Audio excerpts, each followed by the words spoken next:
প্রথমেই আসছেন ঢাকা দারুস সুন্নাহ তাহফিজুল কোরআন মাদ্রাসার ছাত্র তাওহিদুল ইসলাম তালহা। তাওহিদুল ইসলাম তালহাকে চমৎকার তেলাওয়াত করবার জন্য মঞ্চে ডেকে নিচ্ছি। আসসালামু আলাইকুম রহমতুল্লাহি ওয়া বারাকাতুহু। ওয়ালাইকুম আসসালাম রহমতুল্লাহি ওয়া বারাকাতুহু। কেমন আছো তুমি? আলহামদুলিল্লাহ উস্তাদ জি, আপনি কেমন আছেন? আলহামদুলিল্লাহ। তুমি ভাবছিলে কে প্রশ্ন করবে, আমি তোমার সালামের জবাব দেওয়ার পরে তুমি জানি কেমন করে আমার দিকে চাকাচ্ছ, খুব সুন্দর করে, হ্যাঁ, অসহায়ের মতো তাকাবে না, মন উদার করে আন্তরিকতার সাথে তাকাও। তুমি তো খুব ভালো তেলাওয়াত করো। আজকে একটু কঠিন প্রশ্ন আছে, যেমন কোরআন শরীফে অনেক জায়গা আছে কুল ইয়া আইয়ুহান নাস, তুমি যে কোনো একটি কুল ইয়া আইয়ুহান নাস থেকে তেলাওয়াত শোনাও।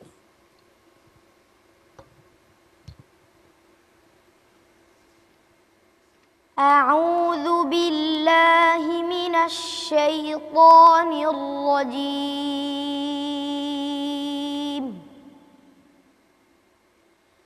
বিসমিল্লাহির রহমানির রহিম।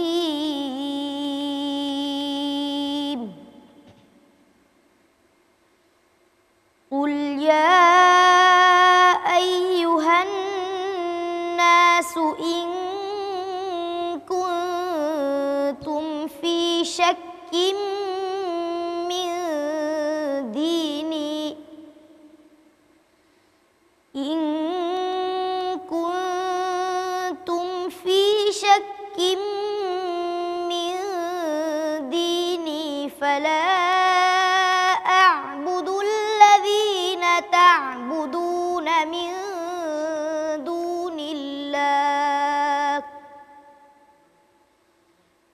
فلا أعبد الذين تعبدون من دون الله ولكن أعبد الله الذي يتوفاكم وأمرت أن أكون من المؤمنين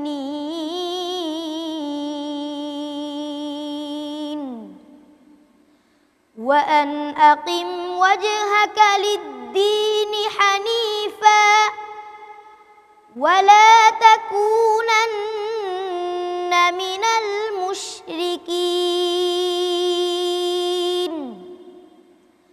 ولا تدع من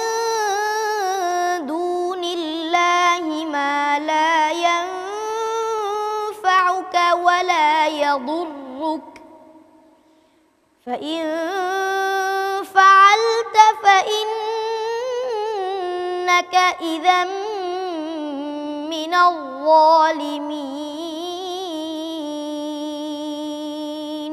صدق الله العظيم.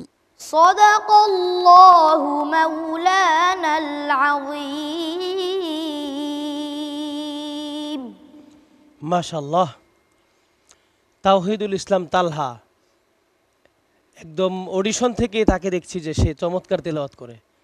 আমরা যখন অডিশনে গিয়েছিলাম সে তখন এরকম সুন্দর তেলাওয়াত আমাদেরকে উপহার দিয়েছিলেন। আমার মনে আছে সে অডিশনেও ফার্স্ট হয়েছিল। এই পর্যায়ে এই প্রতিযোগিতার শেষ দশকে এসে, আমরা রমজানের শেষ দশকে এসে দেখলাম সে বরাবরই চমৎকার তেলাওয়াত করে আসছেন। আমরা মন্তব্য শুনবো আল্লামা কারি হাবিবুল্লাহ বেলালী আপনার কাছ থেকে। মাশাআল্লাহ, আলহামদুলিল্লাহ। খুবই আকর্ষণীয় তেলাওয়াত। আমাদের সম্মানিত সুযোগ্য উপস্থাপক আপনি বললেন প্রথম থেকেই তাকে আপনি এরকমই দেখছেন। আমিও আপনার সাথে আপনার কণ্ঠে কণ্ঠ মিলিয়ে বলবো, আমরাও যতদিন যাবৎ এখানে কতগুলো পর্ব আমরা করলাম, প্রত্যেকটি পর্বে সে খুবই অপূর্ব তেলাওয়াত আমাদেরকে শুনিয়েছে। তার জন্য বেশি কথা না বলে এতটুকুই বলবো, দোয়া থাকলো আল্লাহ যেন তাকে দুনিয়া আখিরাত উভয় জাহানে ব্যাপক কামিয়াবি দান করেন। আমিন। অনেক ধন্যবাদ আপনাকে চমৎকার মন্তব্যের জন্য। এই পর্যায়ে মন্তব্য নিয়ে আসছেন শায়েখ নেসার আহমদ আন নাসিরি। মাশাআল্লাহ, অসাধারণ তেলাওয়াত, এক্সিলেন্ট। প্রত্যেকবার সে তেলাওয়াতের মানকে বাড়াচ্ছে, যত পর্ব পার হচ্ছে তার তেলাওয়াতের মান তত বাড়ছে। আলহামদুলিল্লাহ, আমরা দোয়া করি তুমি যেন শেষ পর্যন্ত যাইতে পারো। আল্লাহ পাক তোমাকে কবুল করুন। অনেক ধন্যবাদ আপনাকে। এই পর্যায়ে আমরা মন্তব্য শুনবো মুহতারাম ইলিয়াস লাহুরি আপনার কাছ থেকে। বিসমিল্লাহি মাশা আল্লাহ। আমাদের এই ছোট্ট বন্ধু খুবই মনোমুগ্ধকর তেলাওয়াত করেছে। আমার বিশ্বাস আজকের এই প্রোগ্রাম যে যেখান থেকে দেখতে পাচ্ছে সবাই সিদ্ধান্ত নেবে যে আমার সন্তানকে এমন কোরআন হাফেজ বানাবো। আমার সন্তান যদি এমন কোরআন হাফেজ হতে পারতো, এটা আমার বিশ্বাস। আমার বিশ্বাস সে অনেক দূরে গিয়ে যাবে ইনশাআল্লাহ। বারাকাল্লাহু ফিক। অনেক ধন্যবাদ আপনাকে চমৎকার মন্তব্যের জন্য। তোমার জন্য অনেক দোয়া, আমাদের সকল বিচারক মণ্ডলী তোমার জন্য দোয়া করেছেন, আমাদের দর্শক শ্রোতারাও তোমার জন্য দোয়া করছেন। আল্লাহ রাব্বুল আলামিন তোমাকে অনেক বড় ইসলামিক স্কলার হিসেবে কবুল করুন।